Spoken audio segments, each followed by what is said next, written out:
everyone, so summer is officially upon us, and at the beginning of every season I sort of look at my makeup products, look at my skincare, all the sort of things that I use, and I just kind of change things out that are more kind of suitable to the time. So for instance, now it is blazing hot, it is so warm, so I just kind of have been using things that are more summer appropriate, you know, better for heat and just different colours and things. So this is going to be a sort of summer edit, all the different products that I kind of incorporate into my routine when summer comes around. This is going to be the first of two parts. I'm going to split this into two separate videos. The first one will be makeup, nails and fragrance, and the second will be skincare, hair and body. So there's going to be quite a few things, quite a few new products, things that just really work well in summer. So starting off with makeup, and it's probably the hardest of most things to kind of get right because it's going to be really hot, and if it's going to be really sunny, it's just hard to kind of find things that really stay well and stay put where they are. So you want to find a really good base, something that's really going to stick to your skin, and the easiest way of doing that is using a primer beforehand. So I've got two here that I know really work for my skin, really help my makeup stay on well, and the first one is the Laura Mercier Oil Free Foundation Primer, and this is nice because it's really light and refreshing. It doesn't feel too drying or too matte, but it just kind of creates a layer between your skin and your makeup, and it just kind of stops any oil, any shine coming through, and just helps it stay a lot longer. The next one's a little bit more heavy duty, and it's the Hourglass Mineral Veil Primer, and you don't get a lot for your money here. This is the smaller size. It's probably the most ridiculously priced primer I've ever seen, but it is really great because it's very mattifying, but it doesn't feel drying at all. It almost feels quite moisturising and very lightweight, very thin, like you've just got a kind of like a veil over your skin that just stops your makeup coming off. It just really helps everything stay where it should be. So by using primers you can kind of get away with a wider range of foundations. You don't necessarily have to go for the really long lasting, really mattifying ones. So I've got a few here depending on, you know, the kind of coverage you want. The first one is a BB cream, and this is the Vichy Idealia BB cream, and I really like this, I think, for just a really natural look, so kind of like a weekend makeup, a day off look. It's not got too much coverage, but it's better than I'd say most BB creams, but it does feel very light. It's not a really greasy, really oily one, but it still keeps a bit of hydration in your skin, so I find it's probably the longest lasting BB cream that I actually own, but it just gives a nice fresh natural look to your skin. If you do want something with slightly more coverage but you still want to keep that radiance in there, I think the Bourjois Healthy Mix is just an amazing foundation. I've probably worn this more than anything over the last month or so, and it just gives you, you know, pretty good coverage, but it doesn't feel heavy again. It just really sits on the skin well. It feels light, it feels fresh, it's not clogging at all, but it will give your skin a nice even tone to it.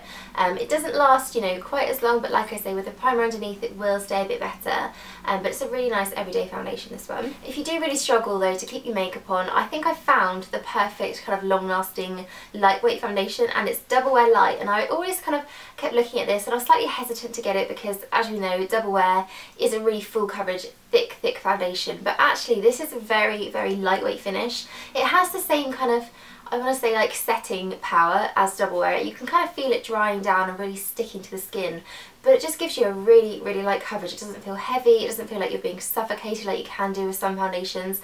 But I actually saw Lisa Algers using this on one of her kind of long-lasting makeup videos, and I bought it because of that, and I'm so glad I did because it's a really great long-lasting but really lightweight feeling foundation. So one thing I kind of struggle with quite a lot in summer is the big powder debate. Do you or don't you? I always try to avoid powder if I can because I just don't like the kind of matte, kind of dull texture it gives to my skin, but there's been a few products that I've discovered recently that are kind of the opposite of powders. So the first one I have is the By Terry Hyaluronic Hydro Powder, and this is kind of quite funny stuff. It almost feels like snow. It's really light and it's really kind of white, and it just goes invisible on your fingers. As soon as you touch it and kind of rub it in, it just melts away. I like to kind of press a really light layer of this all over the skin, and it almost feels like it gives you, you know, more moisture and more hydration rather than drying your skin out like a powder usually would do. It's actually made up of hyaluronic acid, so it is very hydrating. It keeps, you know, moisture locked into the skin, but it does really set your foundation down. So if you want something that's gonna, you know, set it like a powder but not feel heavy and cakey, this is great. And the next one has probably been my favourite makeup discovery of the last sort of year, and it's the Hourglass Ambient Lighting Powder, and there's such a hype surrounding these, and honestly it is completely worth it. These are so amazing. This is the colour Dim Light, and it's basically just a really kind of natural looking colour. I'd say it's like a natural powder sort of colour. It doesn't really have any noticeable shimmer to it, you can't really see any glitter or anything in it, but if you dust this over the skin, again, just sort of like press it in lightly, it just gives your skin like an instant radiance, but you can feel that it's really set it down. So it's basically a powder that has, you know, a real glowing finish to it. I do sometimes take this out with me in the day just to kind of top up my makeup, and usually when you put the powder on top of, you know, foundation and powder already after a few hours, it does look a bit cakey, but again, you can just reapply this and reapply it, and it never looks too heavy or too much on the skin. So that's pretty much your base set down and ready to go. And then for colour, I do sort of prefer to use powder products, so powder bronzers and blushes, depending on how hot it is. So if it's a little bit cooler, I do like a cream blush, but if it's going to be really warm, I don't want that sort of like dripping down my face, so I do go for a powder most times. I don't really tan at all, even if I do try, so I'm always looking out for a good bronzer that's going to just look really natural, just warm up my complexion. And the best one I've ever found is the Clarins Bronzing Duo, and this is the shade Light, and I find that you can put layer upon layer of this on and it just never looks too heavy, it never looks too cakey or too dark. And I kind of put this all over my skin with a big brush and then just concentrate it on my cheekbones as well, on my forehead, anywhere I'd naturally catch the sun, and it just gives you a really lovely glow, a really lovely warmth without looking like you've got too much on. If I do go for a blush, I kind of like to pick something that's quite natural and pink, so nothing too bright, but just something that's going to look like you've naturally flushed rather than put like a kind of bright colour on there. So I've got a couple here. The first one is a cream blush from Bourjois, and this is such a pretty colour. It's number 3, and it just blends out to be a really kind of natural little glow on your cheeks. And then the one I have on today is Benefit Hervana, and I've kind of fallen in love with this a bit over the last few weeks. It's kind of a mix of almost like a purple colour and then a few pinks, and it's got a little white shimmery highlight in there, so it's almost like a blusher and highlighter in one, but it just looks like a real natural rosy pink, but it doesn't detract too much from the bronzer as well. I do like to go for quite a bold bright lip in summer, so I like to keep my eyes quite natural to kind of like balance the whole thing out, and I just tend to go for literally one eyeshadow swept across the lid, really simple, really easy, but something that's going to last quite well too. So if I do go for an eyeshadow, I'll always use a primer underneath, and this is the Ambient Primer Potion, quite standard for an eyeshadow primer. I'm sure everybody uses this, but it's just really nice. It's quite light, you just blend it on your eyelid and it kind of brings the colour out in the eyeshadow too, but it really helps it stay. And then if I have been using a powder eyeshadow, it's been this one from MAC, which is Bronze, and it's a really pretty bronzy brownie colour, as the name would suggest, and it just gives your eyes a little bit of colour, a bit of definition, but it doesn't look too much on there. I do also really like long rain cream eyeshadows because I think they're just so simple, so quick and easy to put on. You just literally dab it on your eye, blend in with your fingers and go. And this one from number 7 in the colour Bronze, again, is a really pretty colour. It's kind of more of a cool tone bronze, so it's not as warm as the MAC one, but it just gives you, again, a bit of definition, a bit of colour, but it looks very natural and not too heavy with a bold lip. I've also been using a mascara from number 7, and this is the Stay Perfect Long Lasting Mascara, and you've probably heard me talk about this quite a lot because it's my new favourite thing. This basically does not budge. I've always had problems with smudging and flaking with my mascaras. They just never seem to last past, you know, a couple of hours, but this stuff just doesn't come off. It pretty much looks the same as when I put it on in the morning to when I take it off in the evening. So, you know, if you're looking for a mascara with amazing lasting power, this is just brilliant. It actually gives a really nice look to the lashes as well. So with some lasting mascaras, they tend to look a bit, you know, spidery, a bit clumpy, but this gives a really nice defined volume, so, you know, ticks both boxes in my opinion. So last of all in this makeup section is probably the most important thing I'd say, and that is lip colour. And I do like a bright bold lipstick in summer, and I've actually done a video on my top 5 favourite bright bold lip colours, so I'll link that below if you want to go and watch it. But I've got a few other things here.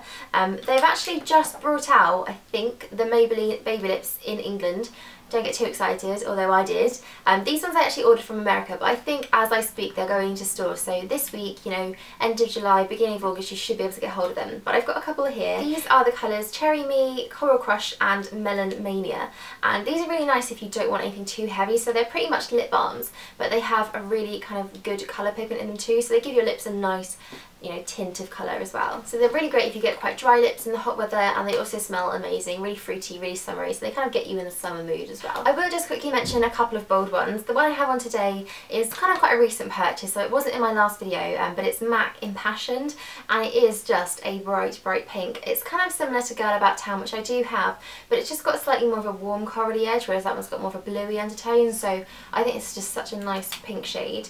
And also I have the Maybelline Stay With Me Coral, which is one of their Super Stay 14 hour lipsticks, and I've had this for so long, but I always come back to it. It's just a like a rosy pink. It's a really nice, bright, but like not too harshly bright pink. If you want something that's more, you know, slightly more on the natural side of things, this is such a great one, and again, it just lasts so well. Probably my favourite though of all the lip products at the moment is this Hourglass Opaque Rouge Liquid Lip Lacquer, and it's basically just a lip gloss almost. It's got a funny little doe foot applicator, and you just put it on as you would do a lip gloss, but it is so intensely pigmented, and it kind of dries down and gives you this really kind of like set in colour, so it's kind of quite matte. You can't, you know, it doesn't transfer at all, so it's really long wearing, but the colour of this is just amazing. It's like a really bright orange. It's got a slightly bit of, you know, slightly reddy undertone in it too, but it's just a really lovely bright orangey lip. So that's the long one out of the way, that is makeup done, and moving on to the second category, which is all about nails. And usually I'd be, you know, really into like minty green colours, really pastel-y, like lavendery pink sort of shades, but this year I've just been all about the bright colours. Same with lips, I think. It's just something about this year. I've just been loving bright shades. So I've picked 5 of my favourite colours, and you can probably see that they're all quite similar. One of them's a bit messy, I think it's leaked, so sorry about that.